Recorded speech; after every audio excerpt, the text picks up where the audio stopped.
pwedeng sabihin nyo to sa kanya? Ang puso ko'y nahihirapan na. Ano pa ba ang pwede kong gawin na uubra upang maakit siya?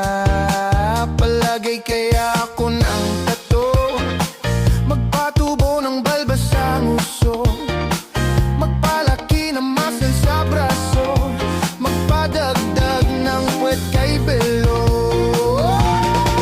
Buksan mo, papasukin ako, bulaklak para sa'yo. Ano bang gusto mong gawin ko para mahalin mo? Buksan mo, papasukin mo na, may tsokolating dala. Bigyan mo naman ng pag-asa ang puso ko, sinta. Alam mo bang walang kasing saya sa tuwing ika'y aking nakikita? Ngunit malaki din ang problema, dahil hanggang ngayon sa'yo'y umaasa.